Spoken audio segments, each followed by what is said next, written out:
7 horas, boa noite. Vamos esperar um pouquinho mais que chegue o resto. Mais alguns 2 minutos.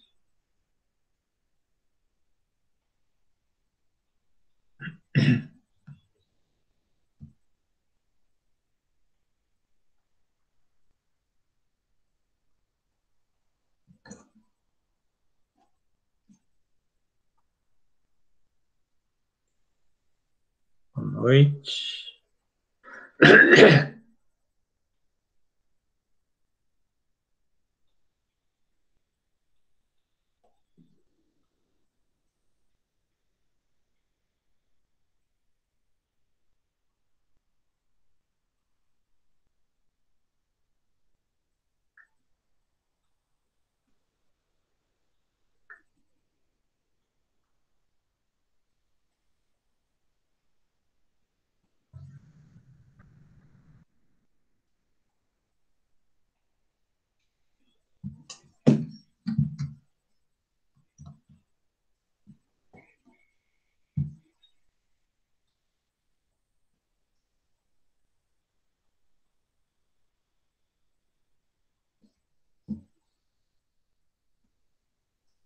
12 pessoas, falta alguém chegar ainda, né?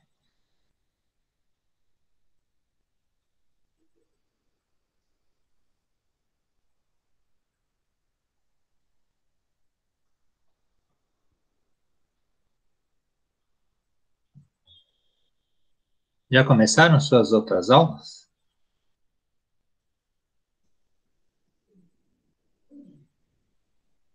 Segunda-feira começaram. São legais? Vai tudo bem?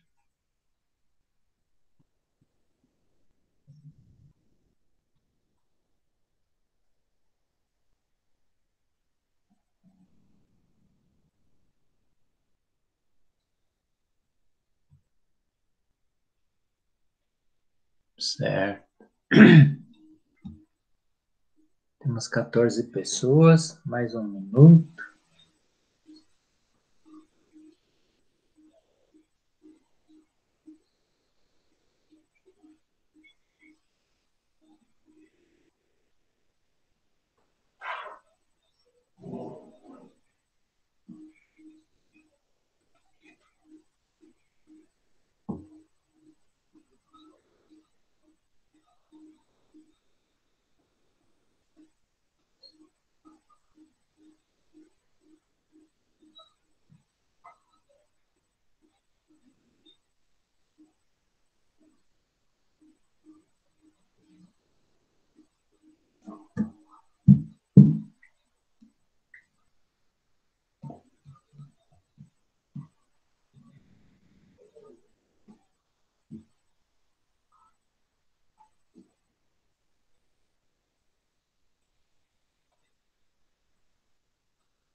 Mais um minuto a gente começa.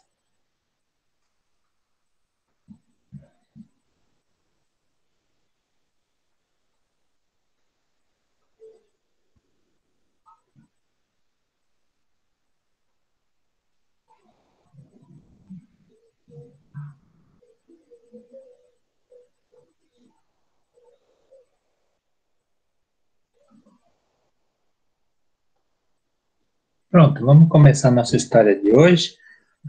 Boa noite para vocês, sejam bem-vindos. A gente teve um feriado aí há pouco tempo, né? 7 de setembro, feriado prolongado.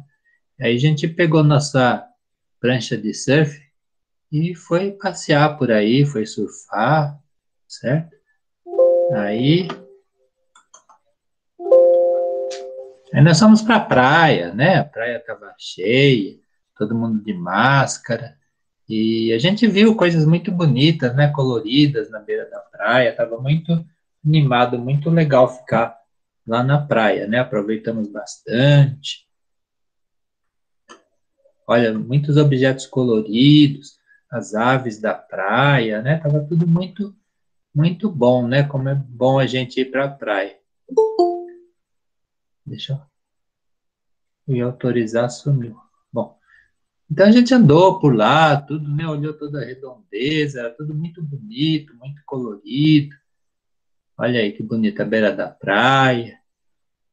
Aqui, aqui.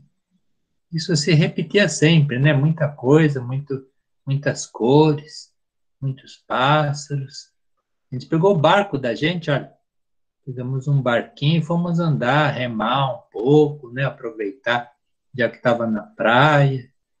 Aí nós pegamos nossa roupa mais chique, né? Aqui, ó, de 7 de setembro, a verde e amarelo, e fomos passear. Onde que nós fomos passear? Na beira do rio Tietê, certo? Nossa roupa mais chique, mais elegante, a gente foi lá na beira do rio Tietê, aproveitamos aqui para molhar nossos pés na água, estamos observando a paisagem, sempre colorida, né? Aí a gente foi andar pela Marginal Tietê, tinha poucos carros, né, por causa da Covid. Aí a gente pegou garrafa de refrigerante, bebeu um monte de refrigerante e jogou pela janela, né, que é legal jogar no rio, né, aqueles frascos coloridos. Aí a gente foi lá longe, depois bem lá longe, né, no rio, onde já tinha vegetação, mas a gente levou com a gente tudo aquilo que a gente tem na cidade, né, para não sentir falta. Depois a gente voltou para o mar e a gente pode até descansar. Tinha um sofá na praia, a gente sentou aqui no sofá, ficou olhando os barquinhos, os pássaros. E a gente achou até uma televisão lá na praia, ó. Vejam que interessante, tinha até uma televisão dentro do mar. E aí, falando de televisão, olha, tem uma história aqui. Vamos sortear alguém para ler para a gente essa história? Vamos ver quem está por aqui para ler para a gente a história. Bruna Araújo, você gostaria de ler para a gente essa história, por favor? Tem microfone, hein? Oi, eu posso ler? Oi, lê para mim, por favor. Para nós, né? Por favor.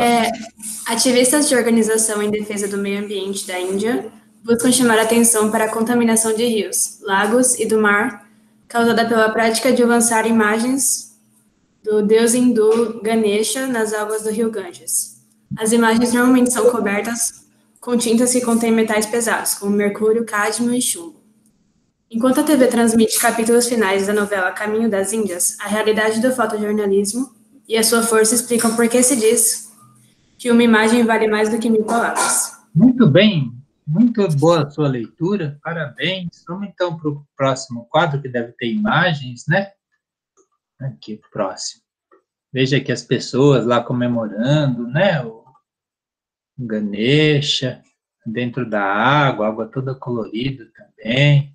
Olha aqui, ó, depois que acaba a celebração, eles pegam e jogam os deuses Ganesha tudo no rio, olha aqui, ó, tudo se desfazendo aqui. E vocês leram lá que eles têm pintura, né, de tinta, de chumbo. Isso daqui vai ser dissolvido. Lembra aquilo que a gente falou de intemperismo, né, na semana passada? Intemperismo age sobre tudo, não só sobre as rochas, mas também os objetos humanos, né? Tudo que a gente tem vai ser atingido pelo intemperismo. E aí as águas aqui vêm e dissolvem essa tinta. Aí essa tinta vai para o rio. Isso vai também causar poluição, né? Mas a tinta vai entrar na água aqui e vai ser transportada. O rio vai para lá, vai levando a tinta embora. Então vejam que é um meio de transportar, né? Transportar o material intemperizado. Aqui já foi. Aqui, olha, os restos da comemoração estão todos jogados lá, largados lá mesmo, né? Para se intemperizarem naturalmente. E essas pessoas aqui, o que elas estão fazendo? O que é essa quantidade de água imensa aqui? Alguém saberia dizer o que é isso?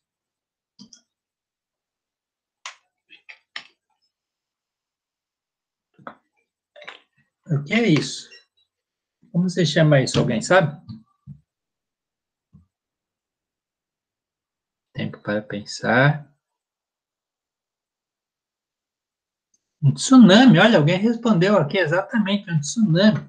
Olha, uma quantidade imensa de água, de uma vez só ela vem e transporta, né? Vai transportando tudo que ela encontrar pela frente. Então, meio de transporte, né? O transporte pode ser mais calmo, como aquele lá que a gente viu na praia, mas pode ser, na praia não, no rio, né? No Rio Ganges, mas pode ser mais violento, né? Mais rápido, mais drástico, como aqui, que vai transportar todo esse material que encontrar pela frente.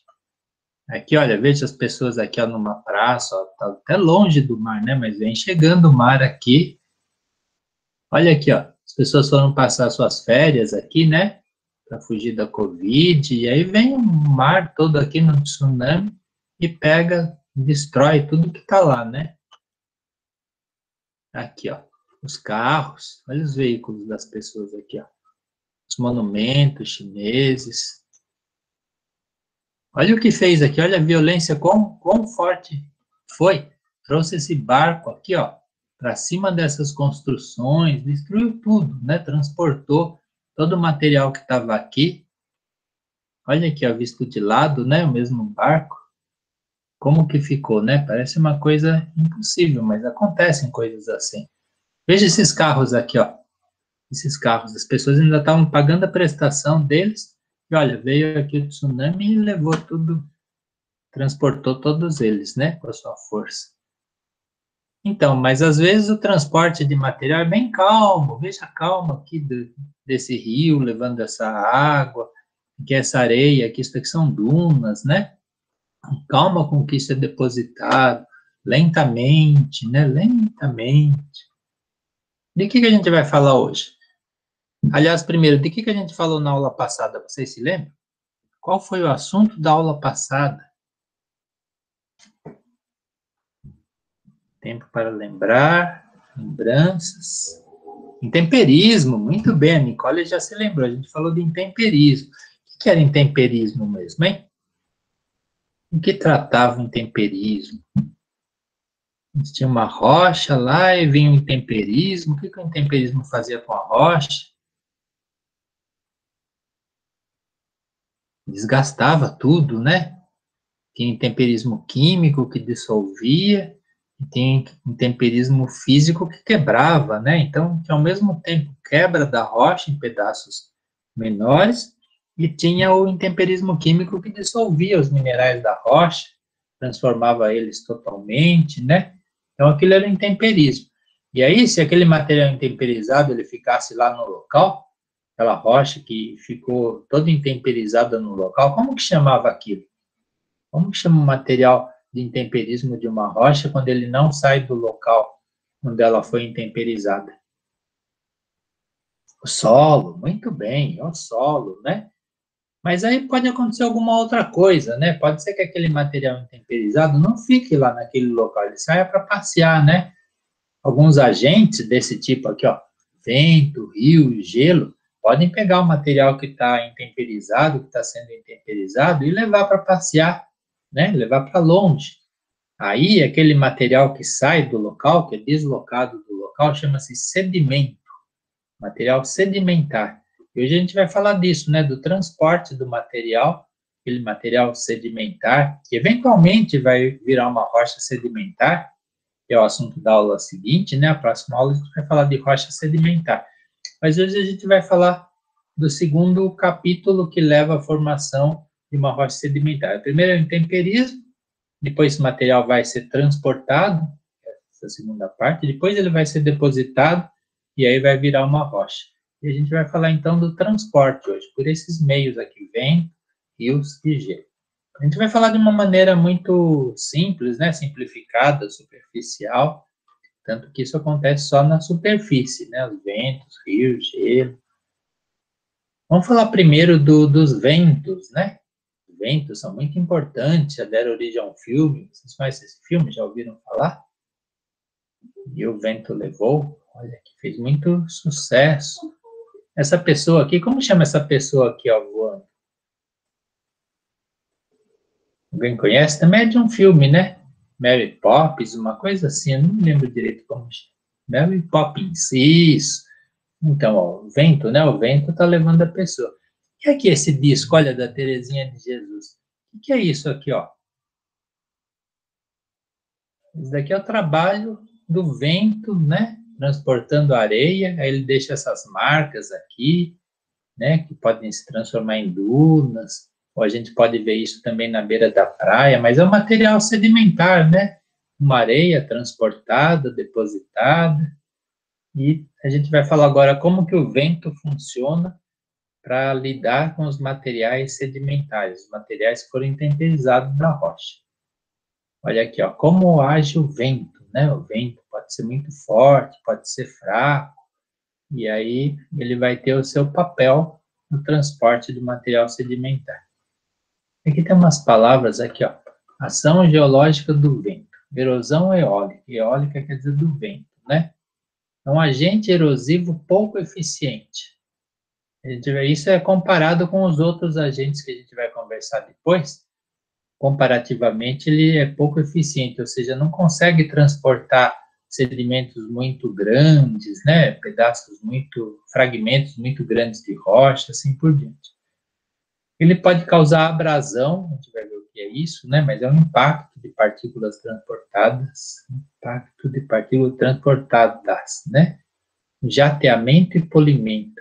A gente vai falar também dos ventifactos. O que será isso, né? Então vamos ver. Aqui está. O vento, às vezes, ele é forte, né? Ó, tem um vendaval aqui, né?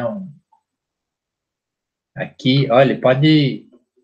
Nos desertos, o vento tem muita eficiência no transporte de sedimentos, né? Não tem vegetação nenhuma aqui para segurar, para proteger o material que está sendo depositado, né? Então ele fica circulando aqui constantemente por causa dos ventos. Olha, aqui é uma estrada, ó. Se não tivesse essa placa aqui, a pessoa ia ficar confusa de ver que tinha areia, que a areia está invadindo a estrada aqui no deserto, né? Então pode ter uma importância grande o transporte de areia no deserto para as estradas, né? Olha aqui, ó, aqui são dunas, areias transportadas pelo vento, né? E esse transporte vai acontecendo continuamente nas dunas, a menos que cresça a vegetação em cima delas e faça com que elas fiquem imóveis, né? Com que elas não andem mais, não se modifiquem mais. Mas se não, se elas tiverem liberdade, o vento vai transportando essa areia. Daqui a pouco a gente vai ver uma figura aqui mostrando isso. Então, e as dunas, elas podem ser muito divertidas, né, para a gente fazer esportes, ou mesmo muito bonitas para as pessoas ficarem olhando, apreciando, colocar suas cadeiras lá e ficarem vendo as dunas. Olha, aqui parece que é uma tempestade de areia, né? Quanta areia está voando aqui. E aqui, ó, aqui é um salar, um depósito de sais, num deserto também, deserto de Atacama, né? Olha, não tem vegetação nenhuma, aqui só tem material sedimentar, né? Pedaços de rocha depositados, e aqui em volta vai ter material precipitado quimicamente, né? E vejam aqui, ó, acontecem essas coisas chamadas gretas de contração, o material se contrai. Então, são fenômenos geológicos que podem acontecer em locais desérticos, né? Isso aqui, como se chama isso? Nós estamos no meio do deserto e de repente, olha, apareceu uma vegetação, apareceu água. Como se chama isso daqui? Oásis, oásis, muito bem, vocês conhecem, olha. É um oásis. O que é oásis, hein? Por que acontece? Isso é um milagre que apareça água no meio do deserto, assim? Tempo para a resposta. Por que aparecem os oásis? Os oásis são os locais onde a água subterrânea, a água que está lá embaixo, ela aflora, ela chega na superfície. Depois, na outra aula, a gente vai falar mais sobre isso de água, né? Mas é por baixo da areia do deserto, né? Lá por baixo tem água, né? Que está mais profundo. Aí, de repente, acontece que num determinado local, ela chega na superfície e formam-se essas lagoas aqui, né? E aí cresce vegetação em volta, ao redor. Isso a gente chama de oásis, onde a água apareceu no meio do deserto, água subterrânea, né? Que chegou na superfície. Aqui é um outro oásis, ó, oásis no deserto de Atacama, Cordilheira dos Andes.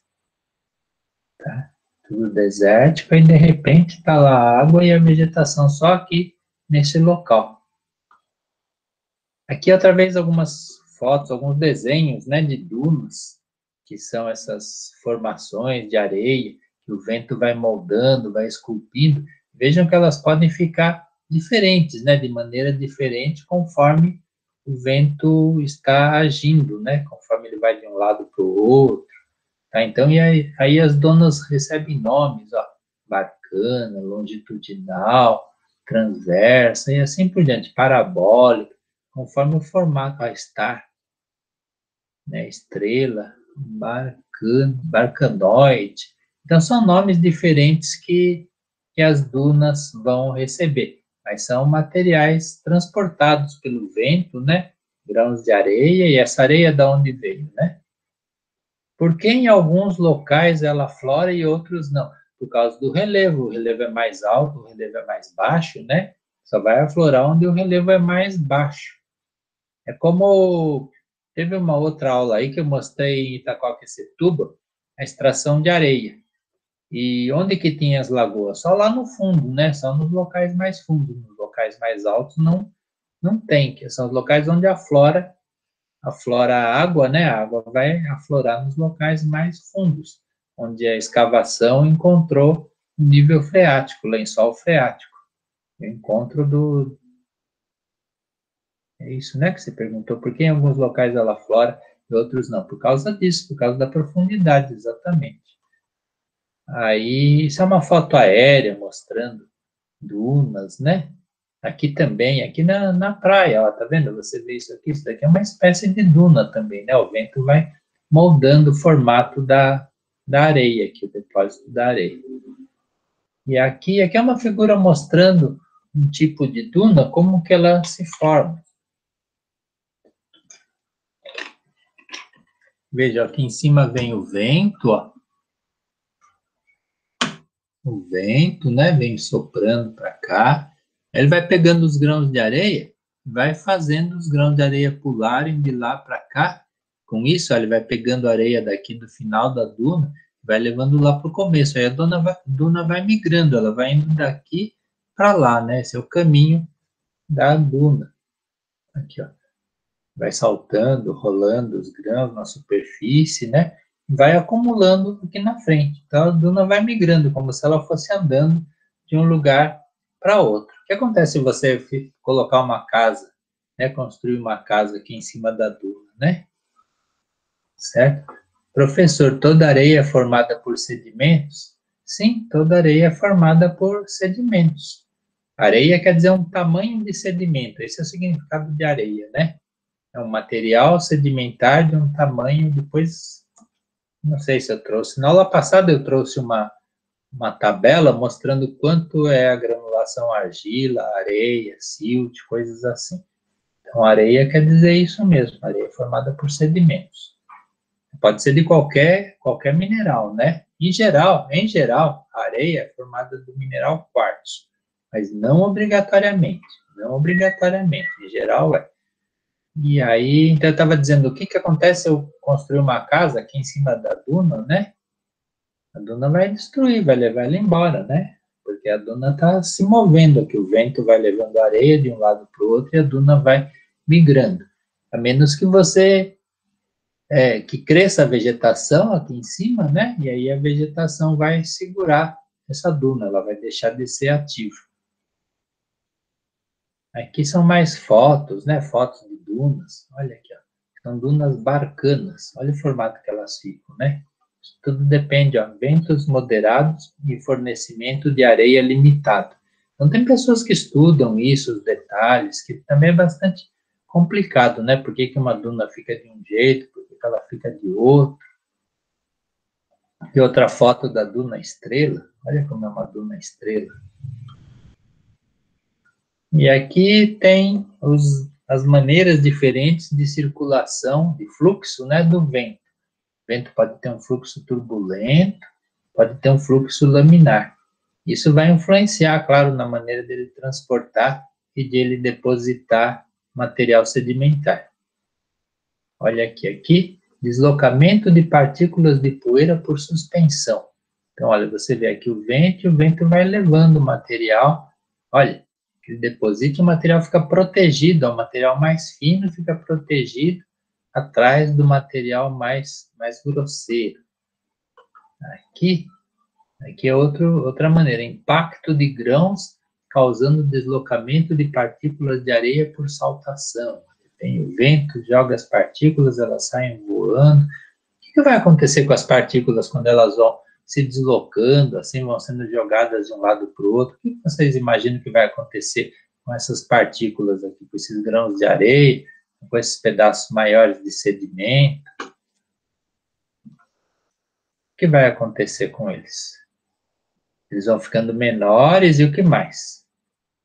Muito bem. Vão se acumulando se o vento parar de transportar eles, né? Senão eles vão... Arredondado, olha, alguém escreveu aqui, arredondado, muito bem.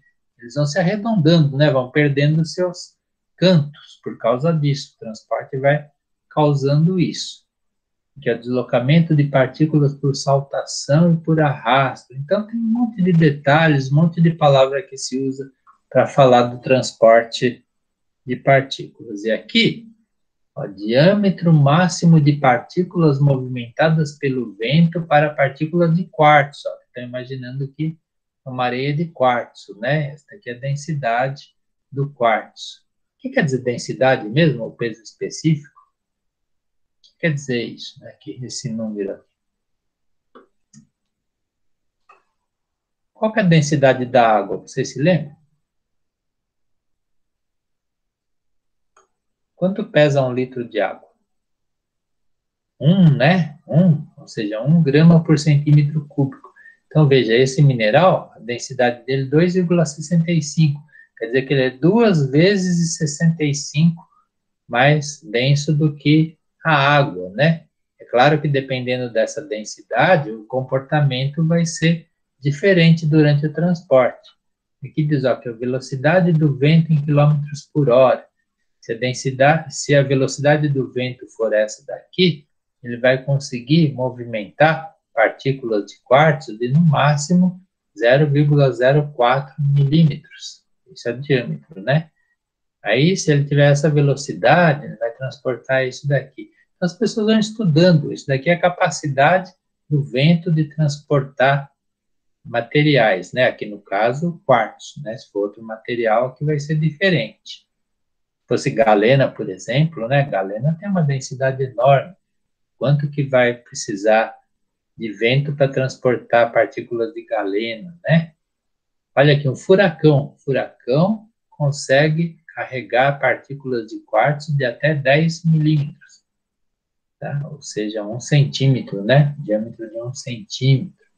Então, esses são experimentos que pessoas fazem para estudar a dinâmica do transporte de material sedimentar. E aqui, registros erosivos da ação eólica, coisas que a gente vai observar do vento na hora que ele está transportando o material. Ele vai causar deflação e abrasão. O que será isso, né? Deflação e abrasão. Aí eu trouxe umas figuras para mostrar isso. Deflação. Remoção das partículas mais finas. Formação dos oásis, escavação até o... Isso aqui é nível hidrostático. Nível hidrostático, onde o nível freático, né? A água está. Ó, tá vendo? Aqui é um perfil, né? Uma vista lateral, né?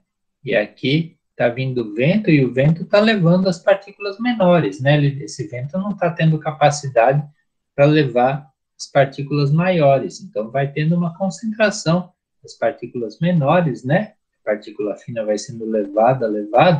Aí, no final, você vai ter um deserto aqui, só com partículas grandes, ó, tá vendo? Isso é a origem dos pavimentos desérticos detríticos. O que é isso? Como aqui, ó, tá vendo esse deserto? Pavimento desértico no deserto de Sonora, no Arizona. Vejam só esse deserto, ele só tem fragmentos grandes, né? Sedimentos de maior tamanho. Cadê os finos, né? Onde estão os finos? O que aconteceu com eles? Né? Daqui que fizeram aquele filme lá, e o vento levou. O vento levou, quer dizer que ele levou os sedimentos mais finos e deixou sobrar só os maiores. Esse efeito que deu origem, né, àquele filme lá. E esses maiores aqui, por que o vento não levou também os maiores? Digam para mim.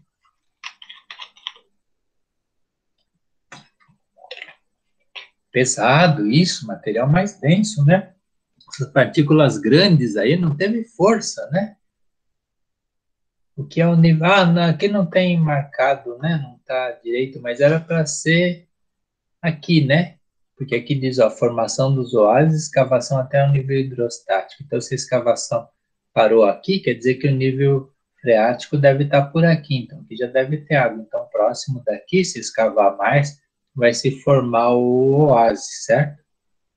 Deve ser alguma coisa assim. Como é só um esquema, né? Não tem nada muito...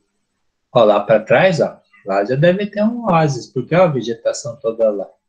Tá? Então, quer dizer que a água deve estar bem embaixo, aqui, bem próxima daqui. Ok? E a abrasão? O que é a abrasão? Abrasão, desgastes pelo vento com areia. Jatos de areia. Ventifactos. Então, jatos de areia, eles vão fazer o quê, né? Eles vão desgastar. Como você pegar e passar areia numa panela, né? Você vai desgastar a panela, você vai causar abrasão, né? Sapólio, essas coisas assim. E vão se formar um tipo de sedimento chamado ventifacto. Sedimento que foi esculpido, né? Pelo vento. E aí eu trouxe também umas figuras aqui, esquemático, né? Mostrando aqui, ó, o vento vem vindo, aí tem aqui um fragmento grande que ele não consegue transportar, mas ele vai chocando partículas menores, né, contra esse sedimento, ele vai sendo desgastado, vai sendo esculpido, vai ficando arredondado, e aí isso vai acontecendo, olha que está acontecendo outra coisa, o vento está levando os fragmentos mais finos, eles estão se depositando, então são todas histórias que vão acontecendo em locais desérticos, onde o vento vai ter maior poder, e aí vai se formar então um ventifacto. O que é isso? Olha, aqui tem foto, ó. Esses sedimentos aqui, olha como eles estão lisos, né, alisados. O que alisou eles dessa maneira? Aqui é no deserto da Califórnia. O que alisou eles desse jeito? Por que eles ficaram assim, não ficaram todos irregulares? Porque o vento trouxe fragmentos e foram se chocando. Trouxe fragmentos menores que foram se chocando e foram desgastando, alisando esse sedimento. Isso daqui é chamado de ventifacto porque ele foi esculpido pelo vento, certo? Aqui, ó, todos fragmentos que foram coletados lá na Antártida que mostram o efeito do vento. E esses sedimentos aqui, onde eles estão aqui? Onde que aconteceu isso? Em Marte. Olha só, em Marte. Em Marte também acontece isso. Você vai encontrar ventifactos em Marte, ou seja, o vento lá também originou, né, sedimentos com esse aspecto que indica, né, que foram esculpidos pelo vento. É interessante isso. E o vento esculpe muito as rochas, né? Olha aqui, ó. Olha, essas formas estranhas aqui foram causadas pelo vento. E aqui, será que o vento que fez isso? Vocês conhecem esse lugar aqui? Onde fica esse lugar? Alguém já foi aí? Tempo para a resposta. Onde é esse lugar? Ninguém conhece. Então eu vou falar, Vila Velha, no Paraná. Vila Velha. É um parque, né, que tem lá, um local turístico. Veja como ficaram essas rochas aqui, ó. Né? O que será que fez isso? Será que foi o vento? As pessoas foram lá e estudaram em detalhe tudo isso daqui e aqui, ó, elas ficaram pensando, ó, formas erosionais de Vila Velha seriam pela ação do vento? Aí tem um texto grande falando disso, né? Virou um sítio geológico, né? Um sítio preservado. E aí a pessoa concluiu isso que está aqui. Esse texto, esse pequeno texto aqui é a conclusão dos estudos. Vamos ver alguém para ler para a gente aqui? Vamos ver se tem alguém aqui para ler. Lucas Penha da Conceição estará aí? Estará com o microfone? Gostaria de ler para a gente esse texto? Vamos esperar o Lucas responder. Não, sumiu o Lucas. Vamos achar outra pessoa aqui, então. Rafael Barreto Gomes da Silva, gostaria de ler para a gente esse texto? Oi, posso ler? Lê para a gente, por favor. Tá. O principal agente erosivo em Vila Velha é a água pluvial, auxiliada por processos interpéricos promovidos por organismos, plantas, animais, líquens e pelo sol. As águas da chuva, ao escorrerem superficialmente, promovem erosão mecânica, dissolução e precipitação. A erosão mecânica associada à dissolução do cimento no topo do platô pode formar feições semelhantes a lapiés. Nos paredões rochosos podem formar reentrâncias,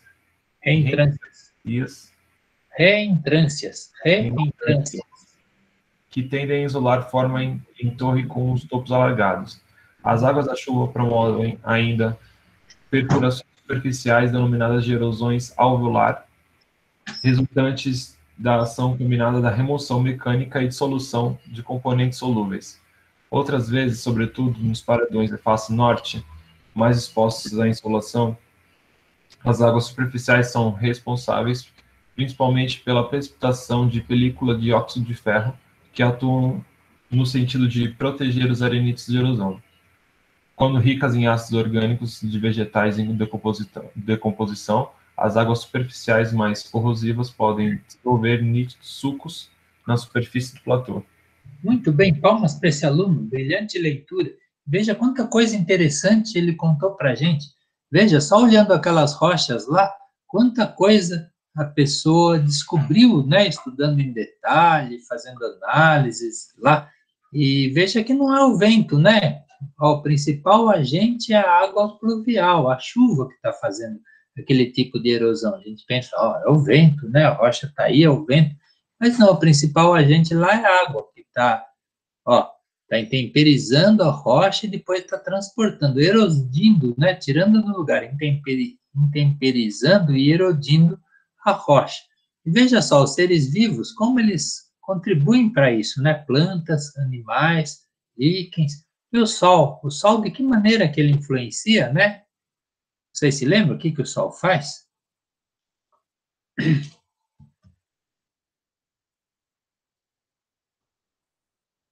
O aquecimento, né? Aquece, dilata, depois de noite fica frio, encolhe, isso vai fazendo com que apareçam fraturas, né, na rocha.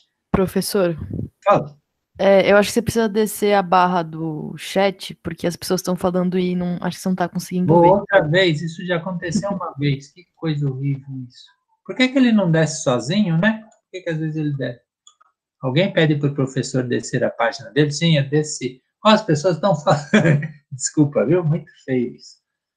Aí, veja só aqui. Eu estava falando, né, que olha, quanta coisa influencia, né? A água da chuva, as plantas, animais líquidos, ou seja, os seres vivos, o próprio sol, causando dilatação da rocha, que depois vai se retrair à noite por causa do frio. Então, ok, erosão mecânica, dissolução, reprecipitação, ou seja, parte do material da rocha vai ser dissolvido, parte vai cristalizar, né, ou seja, precipitar. Erosão mecânica associada à dissolução do cimento. O que será isso? Isso a gente vai aprender na aula seguinte. O que é o cimento de uma rocha sedimentar? Ele é uma rocha sedimentar, um arenito. E assim vejam quanta coisa acontece, né, com uma rocha quando ela é exposta às condições intempéricas, né, na superfície. Olha aqui, ó, foi uma precipitação de película de óxidos de ferro, que atuam no sentido de proteger os arenitos da erosão. Então, quer dizer, você tem um material lá se cristalizando, e esse material que se cristaliza, ele vai proteger a rocha da erosão. Né? Depois, no final da disciplina, vocês também vão contar umas histórias geológicas, vão aparecer coisas bastante interessantes. Que ácidos orgânicos e vegetais em decomposição, ou seja, os seres vivos vão ter grande influência, ok? Então, vimos aquelas rochas lá, que olhando assim à primeira vista, a gente pensa que é o vento que está fazendo tudo, mas não, o principal é a água e os seres vivos, e o sol.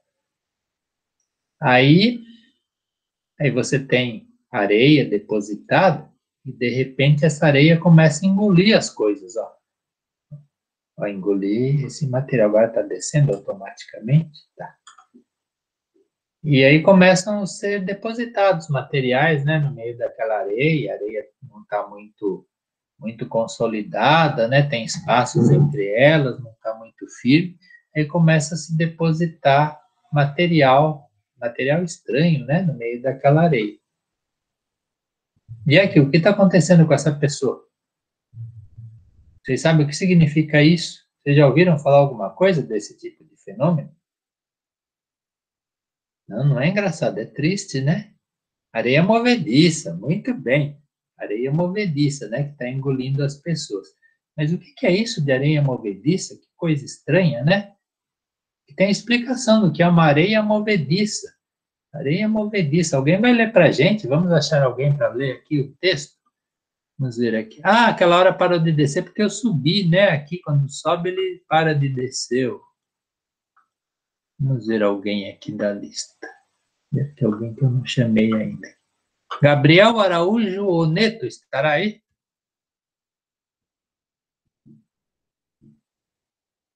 Gabriel? Vou descer porque deve estar falando lá embaixo. Sem microfone. Tá, então vamos ver aqui a lista de pessoas. 28 pessoas. Ana Carolina. Vou chamar a Ana Carolina. Você está aí, Ana Carolina? Você tem microfone?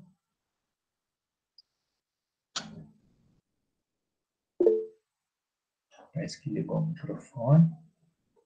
Não está Ana Carolina. Vou chamar aqui. André Molinari. Estará aí, André Molinari? Não, parece que não tem ninguém hoje aqui, né? Douglas Soares Mota. Oi. Oi. Posso ler sim? Pode começar? Pode, por favor. Areia movediça. Também conhecida no norte do Brasil como areia gulosa ou areia engolideira, é um fenômeno natural que a maioria das pessoas conhece do cinema, televisão e quadrinhos, onde um personagem que cai em areia movediça é tragado por ela até desaparecer por completo, a menos que consiga se agarrar em um galho, cipó ou raiz e se içar para fora, ou que seja salvo por outro personagem. É muita coisa para ler? Eu sorteio outra pessoa. Então, vamos agradecer essa pessoa por essa leitura. Hoje tem muito texto aqui, né? A gente vai praticar muita leitura, né? Vamos sortear outra pessoa. Muito obrigado pela sua leitura. Vamos sortear outra pessoa para ler esse resto de história. Jackson Marques da Silva, estará aí? Oi, me ouvem? Oi, sim, ouvimos. Por favor, leia. Vamos lá. Ao contrário da imagem criada pelos filmes de cinema, no entanto, ninguém desaparece dentro da areia movediça. A ocorrência da areia movediça dá-se quando finas e soltas partículas de areia são submetidas a um fluxo ascendente de água que preenche os espaços entre os grãos reduzindo o atrito entre eles, o que faz com que a areia se comporte como um líquido. A viscosidade da areia movediça aumenta com movimentos bruscos. Portanto, a pessoa deve movimentar-se devagar e tentar boiar, o que é muito fácil na areia movediça por causa da densidade, muito maior que na água salgada. Em alguns lugares da beira do mar, porém, há o perigo da vítima se afogar em água se ainda estiver presa na areia movediça quando a maré subir. Muito bem, palmas para esse aluno pela brilhante leitura. Então vejam só que interessante, né? Alguém quer entrar? Não me permite. Então, mas vejam que interessante, as pessoas não morrem, né? Na areia movediça, a menos se ela ficar presa lá e a maré subir, aí ela pode morrer afogada. Então, veja como é útil a gente assistir essas aulas, né? Para saber como se comporta a areia movediça e não acreditar naquilo que acontece nos filmes, né? Que muitas vezes é fantasia. É o que está explicando detalhadamente o que acontece, né? Na areia movediça, o excesso de água. A água faz com que a areia se comporte como um líquido. Veja que interessante, né? Tudo por causa da viscosidade da mistura areia e água. Sempre achei que a areia movediça fosse real. Não, não é. E é mais comum do que a gente imagina. Onde foi? Aqueles portos de areia que eu mostrei de Itacoaquecetuba. Então, fica areia lá no fundo, né? E aquela areia, às vezes, você pisa nela e você afunda até a cintura, de tão solta que ela fica. Eu não fiquei preso, eu consegui sair, mas eu afundei um bom tanto nela, viu? Afundei um bom tanto e depois saí. Quando eu estava fazendo meu mestrado, lá em 1920, aí aconteceu isso. Dá medo, né? Porque a gente pensa que vai afundar até não poder mais, mas não acontece isso. Tudo bem? Então, já falamos da areia, né? Areia transportada pelo vento, falamos da areia movediça. Agora vamos falar dos rios. Vamos falar dos rios, a ação geológica dos rios. Vamos falar só como os rios se comportam para carregar sedimentos, como que eles vão agir. Os mangues são de areia movediça? Não, os mangues são diferentes porque tem vegetação também no meio, né? Não tem a água e areia só, né? Então, você também tem matéria orgânica lá, muita matéria orgânica em estado de putrefação, muita vegetação, então é diferente, né, que ele vai se comportar, não é a mesma coisa. Pode ser perigoso também, né, mas não é a mesma coisa. Ação geológica dos rios. Então, vamos falar dos rios agora um pouco. Ação geológica dos rios. Principal fator da denudação continental. O mais importante que o vento, né? Condicionada pelo clima. Maior temperatura e maior precipitação vai causar um maior volume de escoamento superficial. Portanto, maior erosão e maior sedimentação oceânica. Então, vem os rios, né? A água vai tirando o material da superfície, vai transportando, né? Ele vai sendo escoado, e até que ele possa chegar no mar, né? Isso é uma explicação muito simplificada, mas os rios, eles têm fases, né? São que nem pessoas, ó, fases de um rio. Fase juvenil, a fase juvenil tem um excesso de energia, erosão de fundo de canal e transporte pronunciados. O rio, na fase juvenil, como ele tem muita energia, ele vai causar muita erosão, ele vai gastar, né, vai tirar sedimentos, vai tirar o material que está no fundo dele, né, no canal dele, e vai transportar. Isso uma grande quantidade de sedimentos na fase juvenil. Já na fase madura de um rio, aí já existe um equilíbrio entre erosão e transporte, né, ele erode e transporta, né, mas né, também não tanto, né.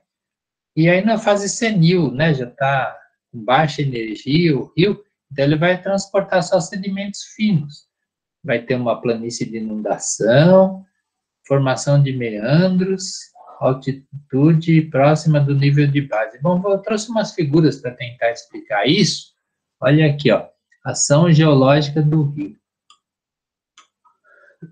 Então tem aqui, ó, essa primeira figura aqui é o rio visto Não, aqui, ó, a primeira figura aqui é o rio visto de lado. Aqui na fase, o curso superior do rio, aqui é a região de fonte, onde começa, né? Onde começa a sair material de transporte. E aqui acontece muita erosão. O rio aqui está jovem, então ele tem muita força para erodir e transportar o material. Ele não está depositando material. Aqui não tem sedimentos aqui no fundo, porque o rio é jovem, está causando muita erosão e pouca deposição, né? Ele tem muita energia. Aí, quando chega no curso médio do rio, é o mesmo rio, né? O rio tem a fase juvenil, depois tem a fase madura, depois tem a fase senil lá para frente. Então, é o mesmo rio que tem as diferentes fases ao mesmo tempo. Veja aqui no curso médio, ó, no curso médio, aí então ele erode, mas ele também já deposita, ó, já está acumulando o sedimento aqui, né? Depois, aqui nessa fase, ele mais acumula sedimento do que transporta. Até que aqui chega uma hora que ele já não tem mais quase energia para transportar, só transporta sedimentos muito finos, né, de granulação pequena.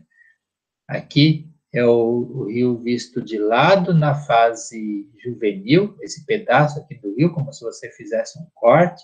Então, você vê aqui, ó, só tem água, né? Cadê o material depositado? Não, ele está transportando, está levando embora o material sedimentar. Agora aqui, ó, mais para frente, olha, já é maior o rio, né? Visto de lado, corte feito aqui, ele já é maior e ele já tem material depositado, né? Parte está erodindo e parte está depositando sedimentos. Aqui mais para frente, olha, já está depositando sedimento em toda a sua porção já, né? Isso é tudo esquemático, né? Mais ou menos isso. Aqui é visto de cima, o rio visto de cima, na sua fase juvenil, mais fino, mas com muita energia, carregando material. Aqui parte ele deposita, parte ele erode. Aqui é uma fase mais meandrante, então ele fica dando voltas, fica mais depositando do que transportando, até chegar no delta, e aqui já tem um mar aqui para frente, né? Não dá para ver, mas aqui na frente já tem o mar. Então, esse daqui é um esquema geral, né, de como funciona um rio. Aí, aqui tem como se comporta um rio na sua fase juvenil. Quem poderia explicar isso para a gente? Vamos ver, quem poderia explicar? Vamos ver, quem vai explicar? José Ivo Araújo Dantas, estará aí? Tirar o microfone? Tô sim. Lê para a gente, por favor, para a gente saber como é um rio juvenil. Fase juvenil de um rio. Forma do canal. Retilíneo profundo em V. Transporte de sedimento. Arrastamento, saltação, suspensão e solução. Características dos depósitos de sedimento. Predomínio de erosão, sedimentos de maiores dimensões, matacões, seixos, grânulos. Depósitos na calha, também em processo de erosão. Imaturos textural e mineralogicamente. Leques aluviais. Muito bem, palmas para esse aluno, então. Este daqui em forma de V, é o que a gente viu na figura anterior, ó, que é um V, né? Forma de V. Depois ele disse aqui, olha, ele transporta sedimento de todas as formas, né? Porque ele tem muita energia. Solução, o que é isso? Vocês se lembram que o material que é intemperizado, ele pode ficar na forma de pedaços, né? Fragmentos só, que foi erodido fisicamente, ou ele pode ser dissolvido, né? Quando ele é dissolvido, ele vai para a água, e a água é a solução onde leva o material que foi dissolvido.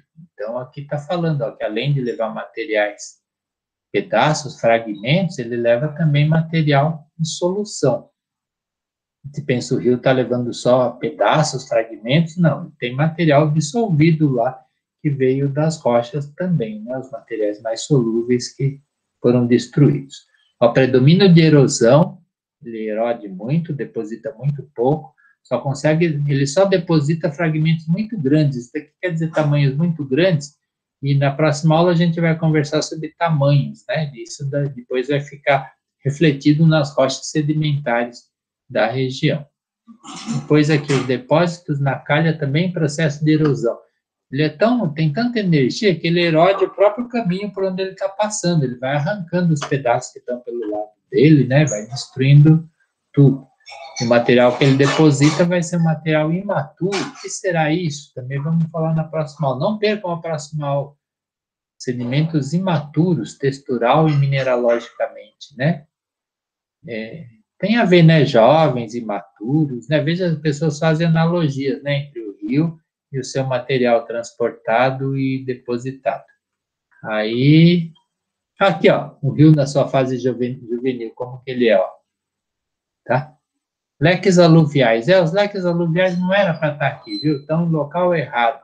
Leque aluvial é essas coisas aqui, ó. Tá? Ou as coisas que aparecem aqui no final, né?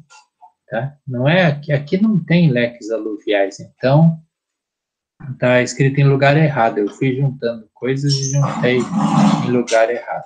Não esqueçamos os leques. Leque é na forma de leque, né? Aquilo que a pessoa usa para se abanar. Naquela região não forma um leque. Leque se forma lá no final, né? Do rio, às vezes pelo meio do caminho dele. Então apaguem lá, peguem a borracha e apaguem aquele pedaço do texto que está errado. Aqui já foi, estamos voltando para trás. Aqui é um rio, ó, na fase juvenil, veja como é a fase juvenil. É um rio encaixoeirado, né? Uma cachoeira, isso daqui é um rio na sua fase juvenil. Ele não está depositando, ele está só erodindo, está destruindo tudo que está aqui em volta, certo? Aqui ele tem excesso de energia e vai causar erosão. Aí vamos falar da fase madura de um rio. Um rio já quando ele já tá depositando material além de transportar. Então vamos ver alguém para ler isso para a gente. Vamos ver aqui. Nome de pessoas aqui. Caroline Medeiros Santana. Você está aí? Sim, dá para me ouvir? Lê, sim, estamos ouvindo bem. Leia para a gente, por favor. Sim. Fase madura de um rio. Forma do canal. Predomina o retilíneo mais alargado que os entrelaçados. Transporte de sedimento. Arrastamento, saltação, suspensão e solução. Características dos depósitos de sedimento. Aluviões, camadas irregulares na forma e espessura. Depósitos de bancos e seixos de areia. Maior maturidade textural, arredondamento e polimento. Muito bem, palmas para essa aluna. Vejam que leitura brilhante, quanta informação importante ela trouxe, né? Então, ó, o rio continua sendo predominantemente retilíneo, né? Mas já é mais alargado. E ele transporta material da mesma maneira, mas além de transportar, ele vai depositar também, né? Ó, ele já está depositando aqui, ó, sedimentos mais grossos, né? Ele deposita os mais grossos e tem energia para levar os outros. Deposita até areia, né? Mas tá levando também material embora. E o material que ele deposita, ó, já é um material mais maduro, ou seja, mais arredondado e com polimento. Conforme os sedimentos vão sendo transportados, lembra, pelo vento a gente viu também que eles iam ficando arredondados, né? Conforme o vento levava, ia se chocando, ia perdendo os cantos. O rio também vai fazer coisas assim. Não da mesma maneira, mas também, ó. Os sedimentos que ele vai transportando vai se chocando um contra o outro, vai ficando arredondado e vai ficando com suas faces polidas. Aqui está mostrando um rio entrelaçado, olha só, né? Aquele esquema que estava mostrado aqui, ó. Tá vendo? O rio entrelaçado. Puxei.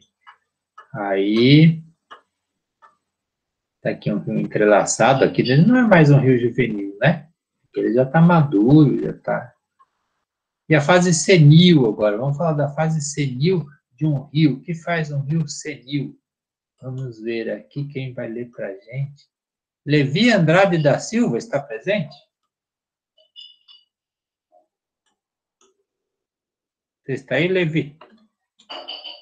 Vamos esperar a resposta. Estou sem mic. Vamos ver outra pessoa, então. Eu já chamei Marcos Paulo Pereira Filho. Eu sorteei essa pessoa já? Hoje? Ele está sem Não, Não, ó. estou com o microfone, sim.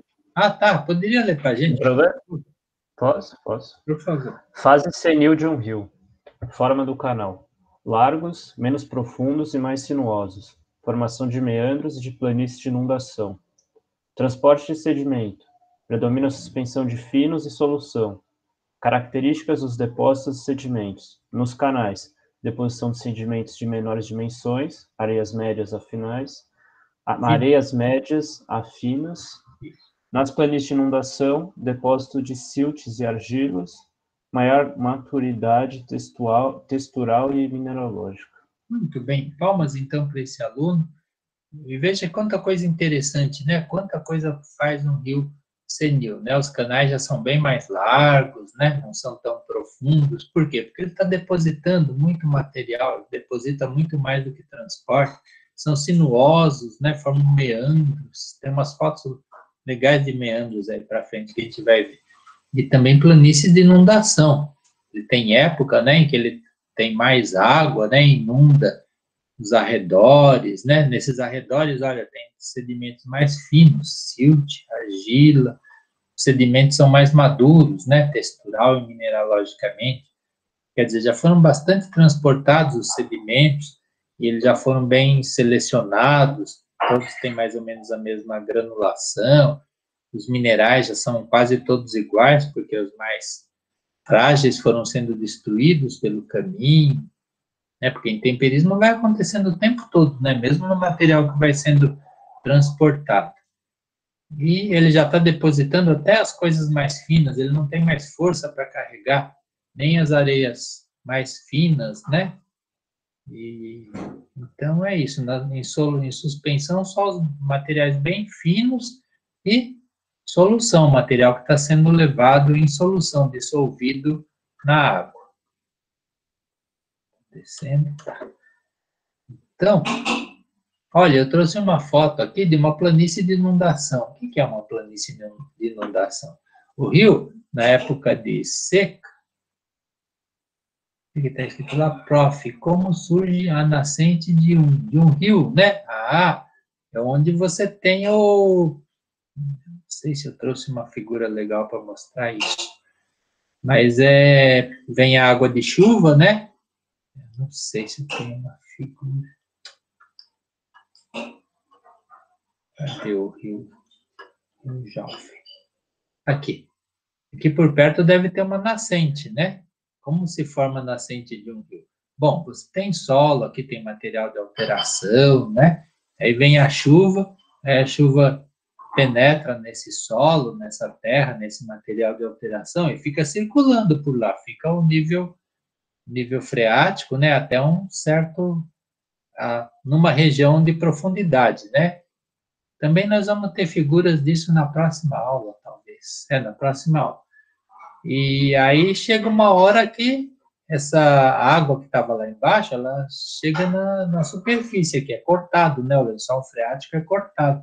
Então a água sai de lá de baixo desse solo, desse material de alteração de rocha, e ele aflora, ele chega na superfície. É que nem se aqui tivesse tudo mais ou menos plano, ele ia formar aquelas lagoas, como no oásis, né? Mas não, aqui é tudo irregular o terreno, então a água sai para fora e começa a correr. Então aqui é a nascente de um rio. Está saindo água do lençol freático e está chegando na superfície. Não sei se dá para entender, mas depois nas próximas aulas eu vou ter umas figuras melhores aqui. O que está escrito aqui? Professor, as fases de um rio são determinadas pelo volume de água ao longo de um tempo? São pelo volume de água e pelo relevo também, né? Pelo local onde ele tá circulando. Se o relevo é mais íngreme, como aqui, ele vai ter mais energia, então ele vai estar numa fase juvenil. E aí, quando ele estiver numa fase, num local mais plano, de relevo um relevo mais plano, né? Um relevo mais plano, e menos acidentado, um relevo menos acidentado.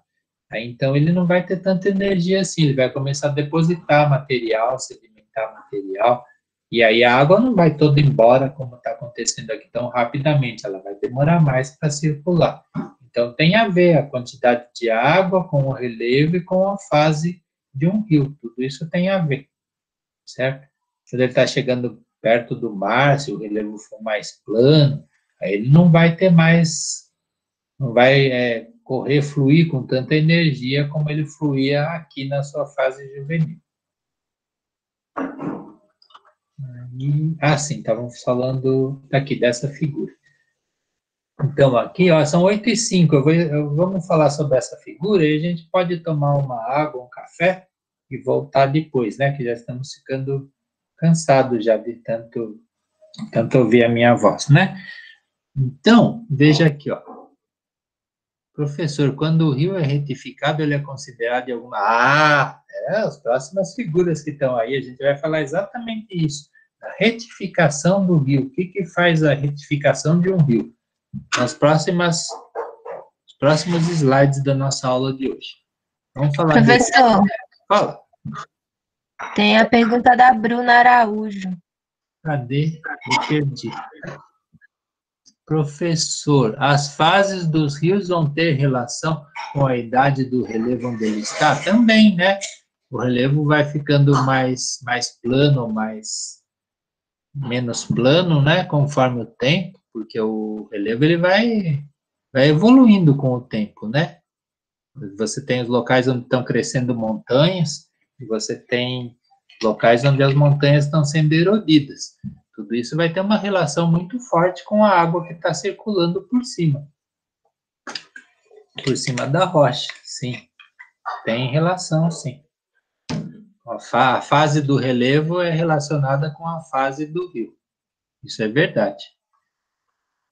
Aí, esqueci. Quando eu esquecer mais perguntas, vocês me avisem, por favor, tá? Olha, aqui está mostrando um rio numa época de pouca água, né? Pouca chuva, então ele está transportando pouca água e está meandrante aqui, está com pouca energia, né? Tem uns meandros perdidos, aqui está formando umas lagoas, água parada, mas aí depois vai chegar uma hora, uma época de chuva, né? Aí vai vir uma quantidade imensa de água, vai ocupar toda essa região que está aqui. Então, o rio tem suas fases, suas etapas, né? Suas épocas durante o ano. Ele não faz a mesma coisa o ano todo, né? Conforme a estação, ele vai se comportar de maneira diferente, porque vai ter mais água ou menos água. E aí, então, esse espaço aqui é todo do rio, né? O espaço onde ele invade, né? E aí, então, aqui nessa parte aqui vai se depositar sedimento mais fino, e aqui pelo meio vai depositar sedimentos mais grosseiros. Aí eu trouxe fotos aqui, ó, dos meandros de rio, um rio meandrante. Veja como ele faz. Olha, aqui nessa porção aqui ele está depositando sedimento, né? Aqui ele está depositando sedimento, aqui não, ó, aqui ele está erodindo, está levando material. Então, mesmo o rio, ele erode, ele tira material e transporta, e ele também deposita material, formando essas prainhas que estão aqui em volta. E, de repente, ele tem que dar tanta volta, e aí ele encontra um caminho mais curto, olha, a água passa aqui por cima, isso daqui vira um meandro abandonado de um rio. Olha aqui essa região aqui, ó. Aqui estão se formando também meandros abandonados, não dá para ver muito bem, né? Mas ó, aqui formou uma lagoa, né?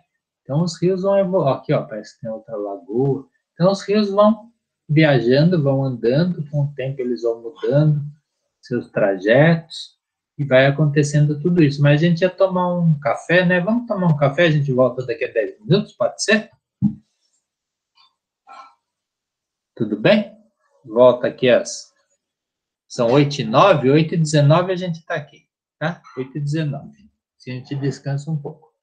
Até já, então.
Quer chamar?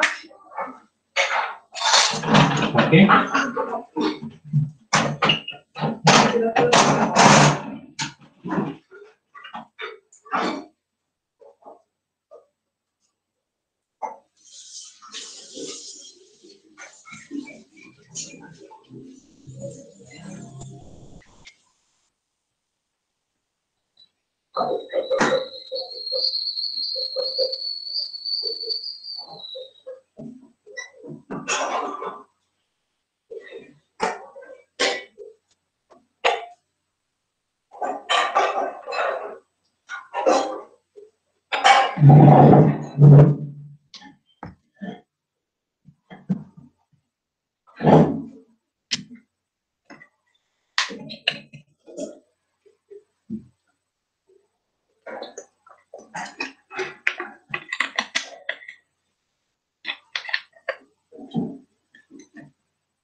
Olha que história interessante.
Professor, uma pergunta fora do assunto da aula.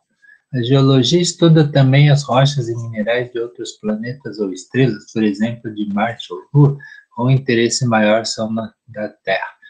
Estuda sim, já trouxeram rochas desses locais, pessoas já estudaram, e às vezes não são pessoas que trazem, né? Às vezes elas chegam sozinhas. Quando elas chegam sozinhas, como elas chamam?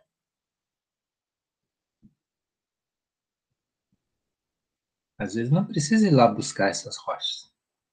Os meteoritos, né? Sim, é muito interessante estudar rochas que vieram de outros locais, porque elas dão ideias não só do desenvolvimento da galáxia, né? Por exemplo, a formação dos outros planetas, mas também elas dão ideia de como devem ser as rochas que estão no interior da Terra, em profundidade.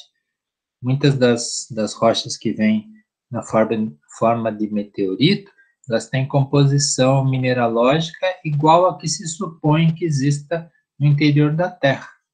Então, é muito útil, muito interessante saber.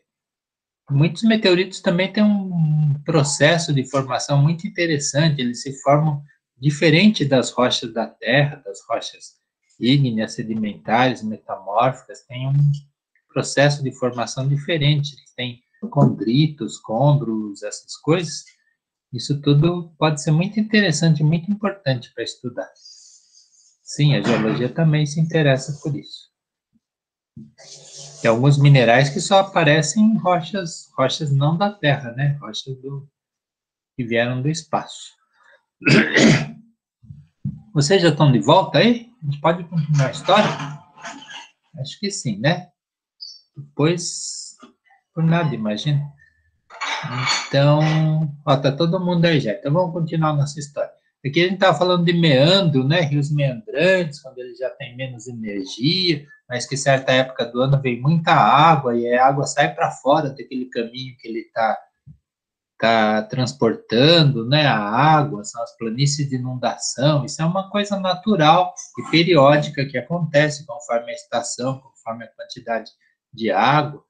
E aí, aqui eu tenho desenho de rios meandrantes, mostrando aquilo que a gente já falou, né? Locais onde ocorre deposição de sedimento, locais onde ocorre erosão. Então, o rio faz as duas coisas ao mesmo tempo, erosiona e deposita sedimentos. Só que está mostrando de cima, que está mostrando de lado. E aí, olha, aqui é o Rio Pinheiros, em 1930. Veja como que ele era. Todo meandrante, né? Todo meandrante. Aí depois, quando vinha muita água, aí ele saía todo aqui para fora, né? Alagava tudo isso, a planície de inundação do Rio Pinheiros. Olha o que fizeram com ele, ó. Em 2018, né? Deixaram ele reto aqui. Transformaram um rio meandrante num rio que corre, retificaram o rio, né? E aí, será que a gente pode fazer isso livremente? Não acontece nada? Será que fica tudo bem, né? Os engenheiros fizeram isso, né? Aí, onde estava? Que me perdi. Tá mais para frente. Mais para frente a gente vai ver outras coisas a respeito de rio. Se eu não perdi os outros slides, eu posso ter perdido os outros. Ixi. Bom, se eu deixei de colocar os outros slides, onde eu falava o resto do rio, está aqui o resto da história.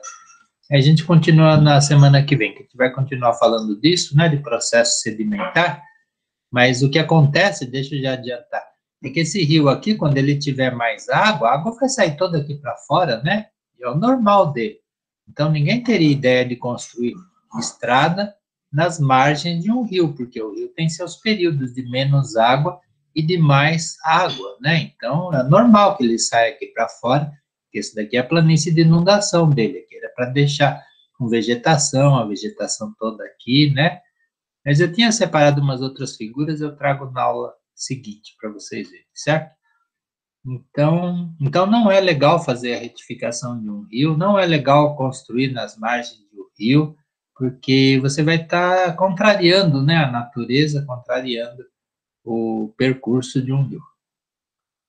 Aí aqui já está falando do delta fluvial, quando o rio está chegando lá no mar, né?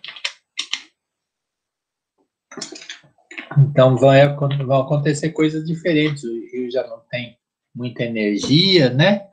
Aí ele já está só depositando sedimento, e muito sedimento, né? Vai predominar a sedimentação, aqui fala, ele vai transportar só materiais muito finos e material em solução, e os sedimentos que vão estar lá vão ser todos sedimentos muito finos, né? Porque ele não vai ter mais energia para levar nem pesado, nem leve, nem nada, então vão predominar os sedimentos finos que foram transportados das outras fases do rio. Então, aqui tem umas fotos aéreas, né, do que acontece com o rio quando ele está chegando no mar. Então, acontece esses deltas aqui, ó, esses leques aluviais que vão se formar pela deposição de muito sedimento aqui nessa região. Aqui é um leque aluvial, ó, tá vendo? Aquilo que estava escrito errado lá no outro slide era para estar aqui, ó. Tá vendo? Um black, uma quantidade de sedimentos depositados. Quando o rio já não tem mais energia, chegou no mar, aí deposita tudo que ele tem lá. O que tem aqui? A velocidade aumenta, muda tudo a velocidade do rio quando você canaliza ele, né? Você vai modificar tudo o que estava acontecendo normalmente. Ele estava dando voltas lá, né, pelo caminho. Ele não vai dar mais volta, vai andar só em frente. Tudo vai mudar, né? Aqui outras fotos aéreas mostrando o delta. Não me lembro se aqui era o Rio Nilo, o que era. Eu não pus legenda também, mas é para mostrar aqui a fase final de um rio, né? O rio encontrando o mar. Agora vamos falar um pouco do gelo, né? Aproveitar que está calor, né? Vamos pôr um pouco de gelo na aula. O que era isso aqui? Era uma cachoeira. Era uma cachoeira. E olha o que aconteceu com a cachoeira. Congelou, o frio foi tanto. Toda a água que estava descendo aqui da cachoeira congelou. Parecem estalactites de uma caverna, mas não são. Ó, a pessoa estava tomando banho aqui, ó. A cachoeira ficou presa aqui no meio do gelo, porque a água toda congelou. O gelo na superfície também vai ter o seu papel, a sua função na hora de transportar ou depositar material sedimentar. E aí, olha aqui, principais tipos de geleira. Geleiras também recebem nomes, não se preocupe muito com todos esses nomes, né? Isso aqui é coisa muito geográfica, aquele excesso de nomes, né? Manto de gelo de margem terrestre, manto de gelo de margem marinha. Mas é só para mostrar aqui, ó, nos polos, os polos, muito gelo, né? E o gelo ele vai fluir que nem a água, mas muito mais lentamente, né? Não vai fluir tão rapidamente quanto a água, mas o gelo também vai se deslocar das regiões, de uma região para outra, ó, que eu trouxe para mostrando aqui, ó, uma geleira aqui, ó, água toda congelada, ela tá fluindo aqui, né? De repente ela vai descongelar. As morenas, tem as morenas, isso daqui são chamadas de morenas, e eu andei tirando algumas figuras, porque tem excesso de figura. Não sei se aqui mostra uma morena. Aqui, ó. Aqui tá. Notar morenas terminais, ó. São morenas já acho que muito velhas, né? Já estão em estado terminal de vida delas. E aí, prendendo meu mouse aqui. E aí, então, morena é o nome dado para esse tipo alguns desses tipos de depósitos sedimentares de gelo. Então, não se preocupe muito com esse excesso de nome.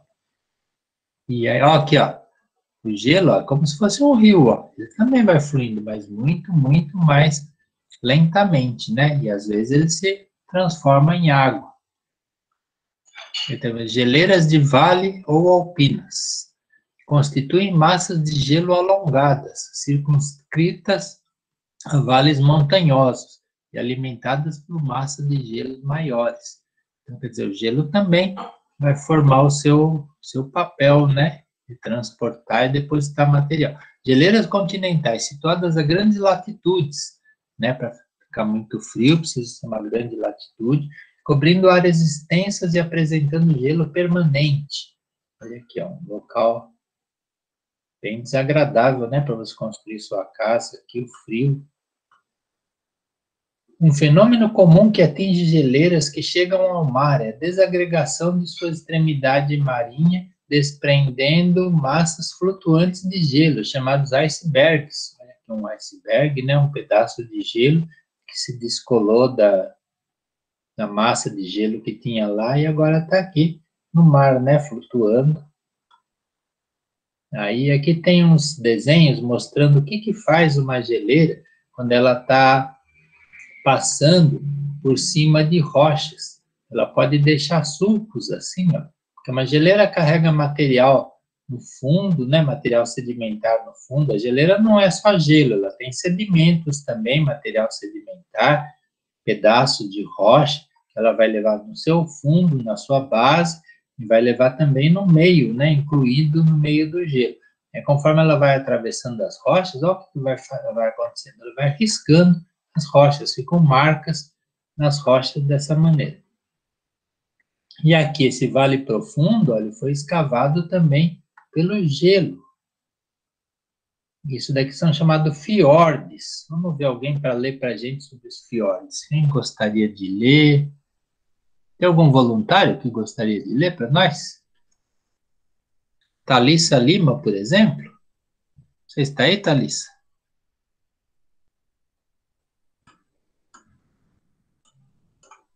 Thalissa? Hoje eu recebi uma dessas bobagens que a gente recebe pelo Facebook, dizendo que esse tipo de apresentação é como se fosse quase uma sessão espírita. A gente fica perguntando, você está aí, Thalissa? Você está aí? Tal pessoa. E aí a gente pede para a pessoa aparecer e falar alguma coisa, né? Como se fosse um espírito. Engraçado. Vamos sortear outra pessoa, então, aqui, ó. Vamos ver aqui. A Bruna já foi sorteada? Bruna Araújo? Eu já sorteei você, Bruna? Já, mas eu posso ler, se você quiser. Por favor, leia para nós, por favor. Os fiordes formaram-se originalmente devido à ação de imensas placas de gelo chamadas geleiras, ou glaciares, que se movimentam em rumo ao mar, como se fossem grandes rios congelados. Os fiordes modernos só existem em regiões costeiras montanhosas, onde o clima é, ou foi, frio o suficiente para permitir a formação de geleiras abaixo do nível atual do mar. Algumas geleiras, como as da Suíça, são elevadas e estão no interior do país. Desta forma, não conseguem encontrar saída para o mar, por isso não formam fiordes. Muito bem, palmas para a Bruna pela leitura. Veja que interessante. Vejam só, aquela que está aqui, ó, esse daqui é na Noruega. É um ponto turístico, as pessoas ficam aqui olhando esse rio aqui tão profundo que ele foi esculpido pelo gelo. Aqui diz que também tem geleiras semelhantes na Suíça, mas que elas estão longe do mar, né? Então elas não ficam fazendo fiordes, né? Que é esse tipo de relevo. Aí aqui tem umas fotos de locais onde as geleiras atuaram muito, né? Então o tipo de relevo que ficou, lagoas geladas, coisas assim, vales num formato característico. Depois vocês leem aqui, né? Vocês vão receber essa apresentação. Isso daqui é daquele livro Decifrando a Terra, que vocês devem ter. E lá tem o texto explicando tudo isso que a gente está conversando aqui de uma maneira mais detalhada, mais precisa, né? Aqui diz, olha, que eu tinha falado daquela hora. Transporte de detritos pelas geleiras. Fragmentos rochosos são transportados sobre a superfície supraglacial, no seu interior em glacial e em sua região basal subglacial. Esse material da região basal é que risca, que deixa aqueles traços, né, aqueles sulcos nas rochas por onde passa. Aí, aqui são rochas, né, de regiões onde geleiras atuaram muito. Vamos ver onde que é isso.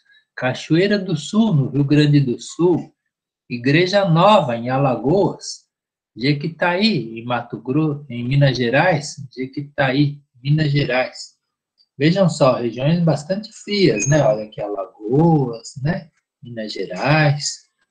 Ué, como é que a gente tem aqui rochas de região gelada? Existem também as de Itu, né? Aquelas rochas de Itu que são formadas em regiões de gelo. Como vocês explicam isso? São regiões quentes, né? No Rio Grande.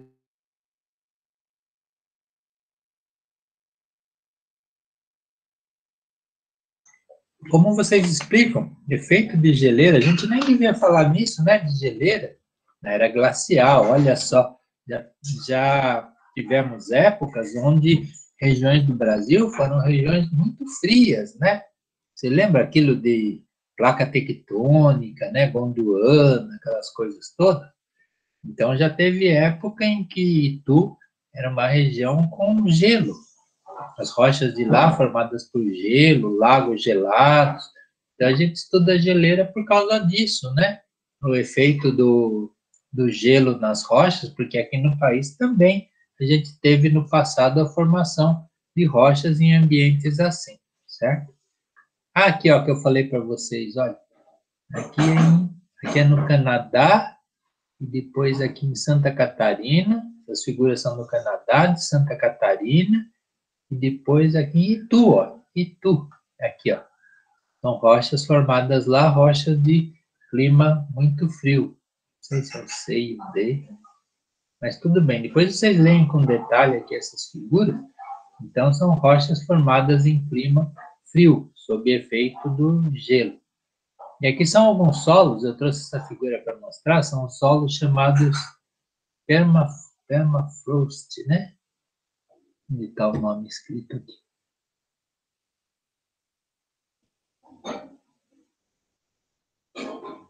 Aqui não está o nome do solo. Mas é um solo permanentemente congelado. É muito frio, né? Então a água subterrânea, ela congela e aí você tem aquele gelo o tempo todo no solo. O solo não tem água subterrânea, mas tem gelo subterrâneo. Glaciação ao longo do tempo geológico.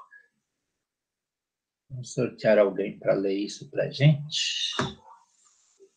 Sortear alguém aqui. Vamos ver aqui pessoas.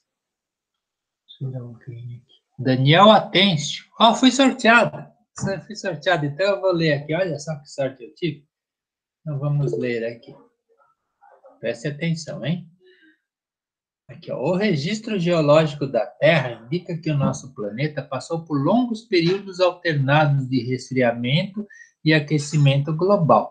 As características tectônicas das regiões glaciais parecem ser de fundamental importância para a preservação dos depósitos glaciais no registro geológico. Veja que importante, né? Então, quer dizer que tem... Quem está chorando? Por que está chorando? Carolina, está chorando por quê? O que aconteceu? Ah, bem, palmas aqui, palmas ao leitor. Então, mas aqui está dizendo ó, que em fases diferentes a Terra já teve climas glaciais em locais diferentes, onde hoje é muito calor, teve uma época em que foi muito frio, né? Que as condições vão variando na Terra. Brilhante leitura, obrigado. E, então é isso, né? Glaciação ela ocorreu em locais muito diferentes, inclusive no Brasil, no passado distante. E aqui o transporte. O tamanho de material plástico transportado depende tanto da energia quanto da viscosidade do agente transportador. Ar é o menos viscoso e o gelo é o mais viscoso. Então, hoje a gente falou aqui do ar, falou da água do rio e falou do gelo. Eles têm capacidades diferentes de transportar os seus sedimentos, né, e de agir sobre eles. Por exemplo, aquele material que é transportado na geleira, mas que é transportado no meio, embutido no gelo, é um material que não vai sofrer aquele desgaste, aquele arredondamento. Então, ele pode ser levado longe, né, transportado bem longe, ele vai protegido no meio do gelo, o material que está lá. Muito ao contrário daquele material que é transportado pela água, que vai se batendo, se chocando, se transformando em granulação menor, perdendo as suas arestas, se arredondando. Então, o comportamento desses ambientes, desses meios de transporte, vai ser muito diferente sobre o material transportado. Para que a gente está falando tudo isso, né, dos meios de transporte? Porque depois a gente vai falar das rochas sedimentares, que são rochas formadas por esses sedimentos mesmo que foram transportados. E as rochas sedimentares vão ter sedimentos diferentes, com tamanhos diferentes, formatos diferentes, arredondamento diferente, tudo diferente, de acordo com o meio que transportou, de acordo com a história daquele material que foi transportado, né? E aí a gente então vai relacionar a rocha com os processos de transporte que ela teve e de outros processos também que vão ser assunto da próxima aula. Aí no começo da aula de hoje, a gente foi lá na praia, né? Foi lá no mar, e aí a gente viu aquele monte de lixo, né? Aquele monte de lixo sendo depositado, sendo transportado, né? Pelo mar, pelos rios. E aí, né? O que vai acontecer com esse lixo todo? O que vai acontecer? Aqui tem a história, né, mostrando aí. Aí tem ilhas inteiras, hoje em dia, formadas só por plástico, só por lixo. E aí, olha, aqui tem o tempo que dura esse lixo na natureza, né? O tempo que dura cada um desses lixos. Por exemplo, o papel. O papel é intemperizado entre 3 e 6 meses. Você joga o jornal lá, o seu jornal impresso lá no mar, e depois de 3 a 6 meses ele já não existe mais, ele foi todo intemperizado, foi todo destruído, todo dissolvido. Se é uma caixa de papelão, vai durar no mínimo 6 meses. E assim por diante, ó, você joga a sua embalagem de leite também uns 6 meses. E assim vai, ó. Chiclete, você joga o seu chiclete no mar, em 5 anos ele já vai estar destruído. E assim vai, né? A boia de isopor por volta de 80 anos.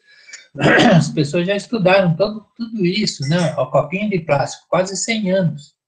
A pessoa fica lá, jogou o copinho de plástico, ficou observando o tempo que ele demorava para ser destruído. Durou quase 100 anos. Garrafa plástica, mais de 100 anos. Linha de pesca, demorou 600 anos, olha só. Fralda descartável, a pessoa ficou observando e demorou 450 anos para ela se alterar, se temperizar. Lixo radioativo, 250 mil anos. Vidro, a pessoa ficou lá observando, ó, cerca de 1 milhão de anos. Pneu, ninguém sabe ao certo, tanto que demora, né? O que tem? Alguém escreveu aqui. Se tem uma coisa que esse copinho não é descartável. É, sim, né? A gente precisa usar aquelas canecas que dão lá na USP, né? Para beber água, do que ficar pegando copo plástico.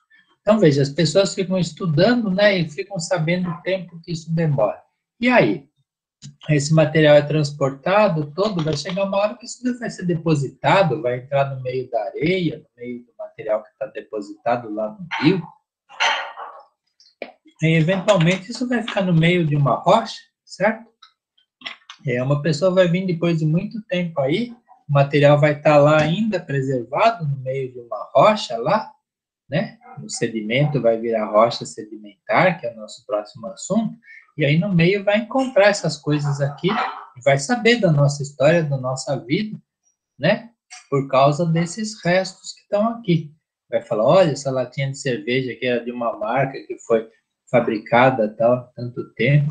Professor, um fóssil demora quanto tempo para se formar? Olha só, essa pessoa aqui adivinhou o que é o próximo slide. Olha aqui, ó. Fósseis. Então, quer dizer, esse lixo todo vai virar fóssil. Quando o material é transportado, né, a gente falou lá dos rios, do gelo, do vento transportando pedaços de rocha, mas ele transporta só fragmento de rocha, só material alterado de rocha? Não, né, esses agentes de transporte, eles vão levar também pedaço de madeira, né, resto de seres vegetais, vão levar ossos de animais, vão levar resto de qualquer ser vivo, vai ser transportado também, como se fosse um sedimento, um resto de rocha, e eventualmente esse material vai ser depositado também, vai ser soterrado no meio do sedimento, como todo esse lixo que está aqui, e aí, eventualmente, muito raramente, esse material aqui vai ficar preservado aqui no meio. Aí a gente vai chamar ele de fóssil. Na verdade, o que acontece não é que ele vai ficar preservado.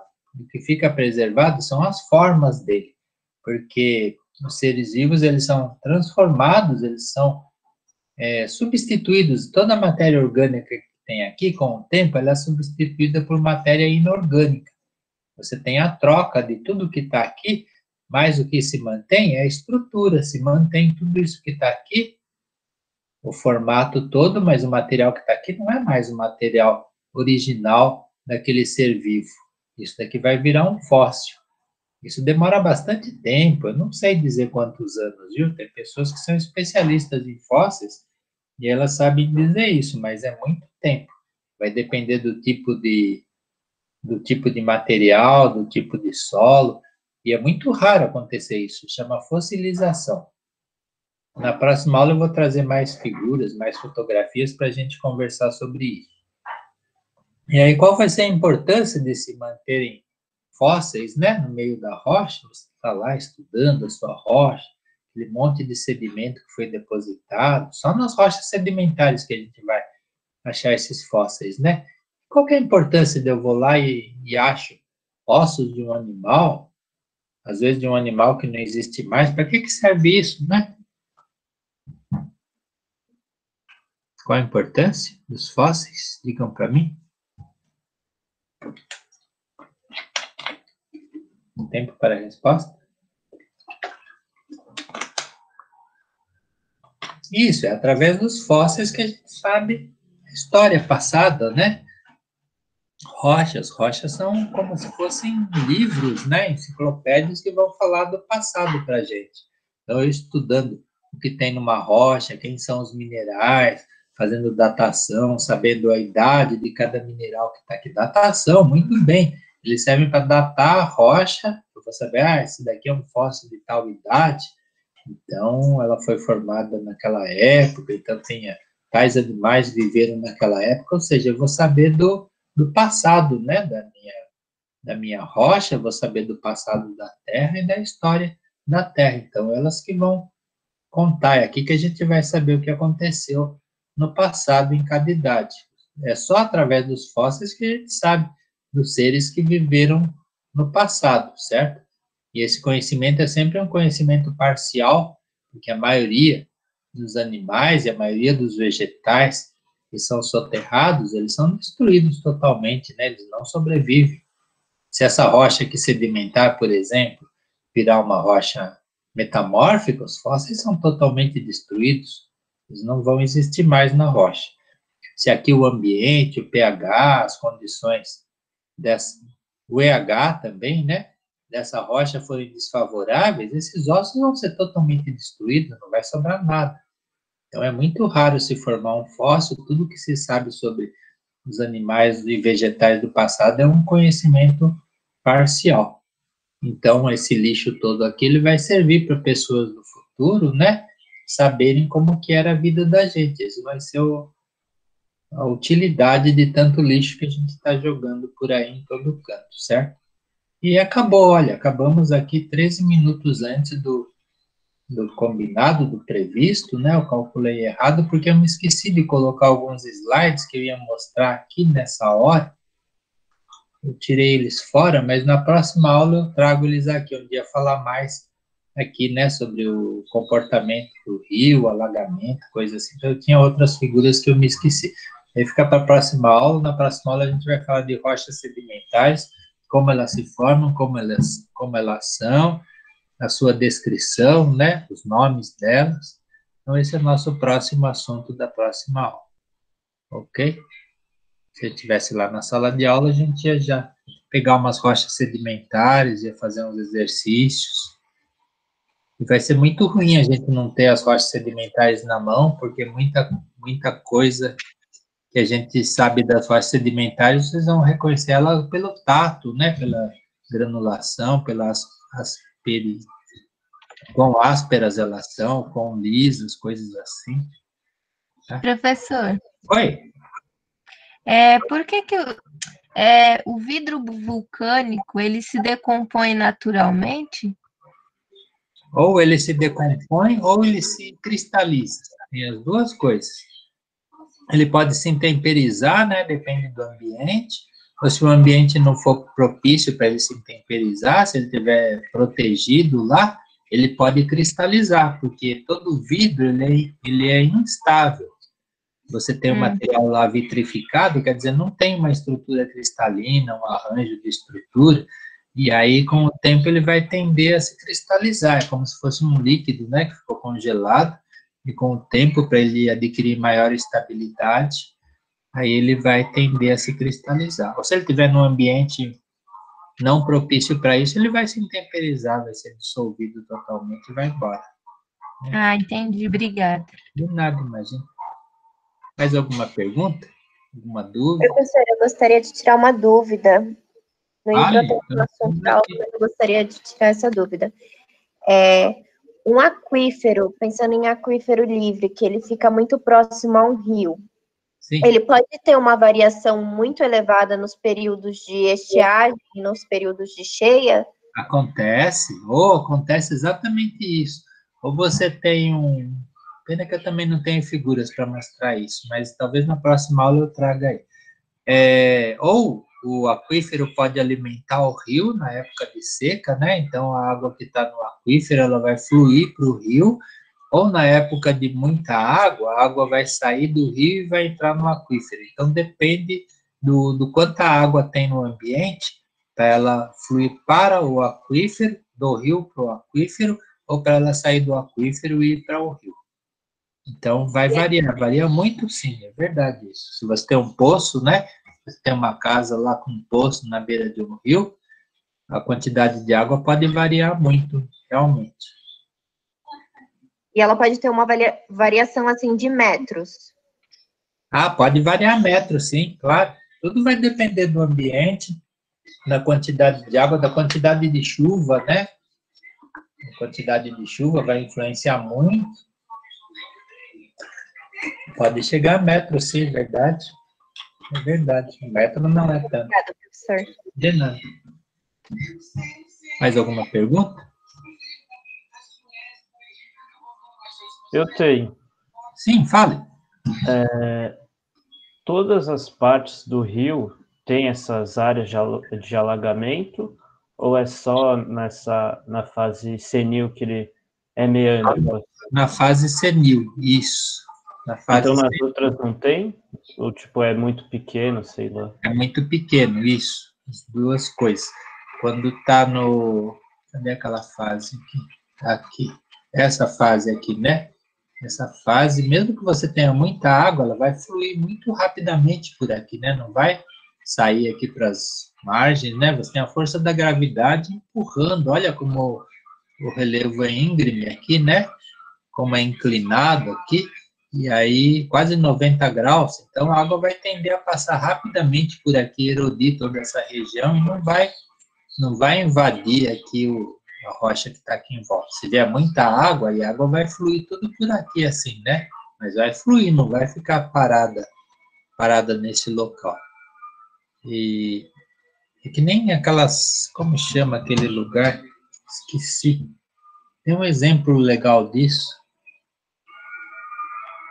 Eu esqueci. Depois, se eu lembrar na próxima aula, eu falo. Que na época de seca fica tudo seco, na época de chuva fica aqui uma quantidade enorme de cachoeiras, mas eu esqueci o nome do local. Certo? Mas acontece isso sim. E agora, quando está lá embaixo, o relevo é quase plano, né? Olha, aqui sim, aqui tem uma facilidade grande para a água se espalhar por aqui, por volta. Aqui, né, nesse desenho, aí sim acontece isso. Não? Onde tem os meandros, aqui, ó, por exemplo, é muito fácil, na época de muita água, isso daqui encher tudo de água. Tem lá no Pantanal, né, aquelas coisas. Ok? Mais pergunta? Mais dúvida?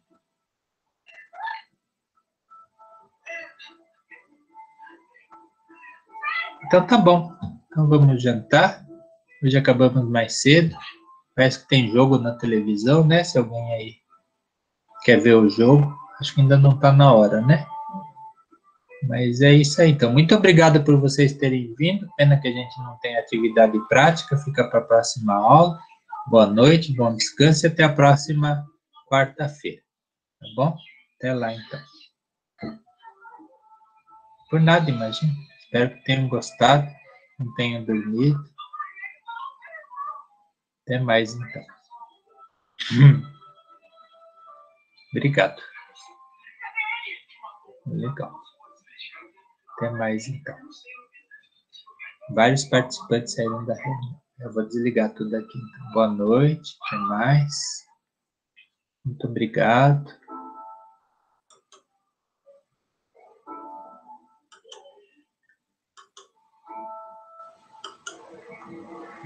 Acabou? Acabou.